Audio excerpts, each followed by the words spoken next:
Jefferson County Historical Commission designated the Arvada Flour Mill as a historic landmark in May of 2023.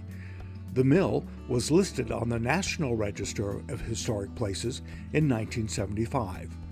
It is significant in the areas of agriculture, architecture, and industry, and represents one of the few mills left in the country. In its day, it was important to the economy of Arvada. The building today is a historic landmark and identifying feature for the city of Arvada, and especially for historic Olde Town Arvada. Here, Karen Miller of the Arvada Historical Society talks about how the mill was founded. The Arvada Flour Mills was built by Eugene Emery Benjamin back in 1925. He was a miller in the area. He worked at the Golden Mill, Idalia, and was known to be a reputable, good miller. He wanted to own his own mill, so he scouted around and he chose this location in Arvada because he thought Arvada had a good future. He leased the land from the railroad, designed the building, gathered up all the equipment, and basically set about doing it. He wanted to be sure he was welcome in the community, so he went to the newly formed Chamber of Commerce and just asked for their support. He didn't want any financial support, but just the support of the community. And of course, the community bought in. Prior to this mill, the farmers here in Arvada would have to take their harvest down to Denver, which was quite a day for them, so they really appreciated having this mill here.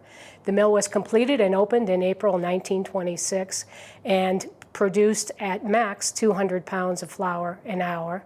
It worked steadily through World War II. In 1944, Benjamin got sick with a lung disease from being in the mills and sold it to the Tiller family. And slowly after that, with the change of the world and post-World War II, the mill ceased production and became more of a storage facility.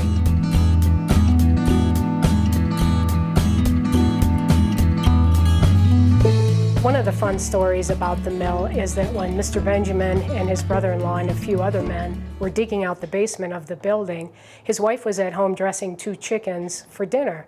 She found 2 gold nuggets in one of the chickens and ran down to the mill to let him know about it.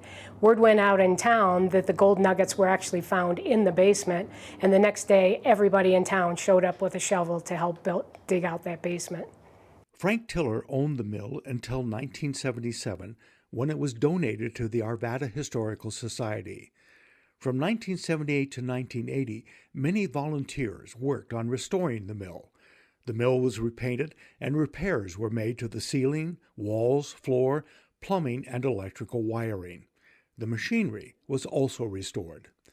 In 1998, the Arvada Urban Renewal Authority purchased the land and donated it to the city of Arvada for lease to the Arvada Historical Society. The society has since received grants for the restoration of the mill exterior and the creation of the pavilion annex behind the mill. In 2019, new tracks for the RTT light rail train were put in place where the old railroad had been, and a new era began. So one of the artifacts we have at the mill is this railroad crossing sign, which actually used to be outside of the building before it was replaced by more modern signage. When the Historical Society took ownership, it was donated to them, and so we placed it here. The kids love it when we turn that on. The Jefferson County Historical Commission is proud to recognize the outstanding work done by the Arvada Historical Society in preserving the Arvada Flour Mill for posterity.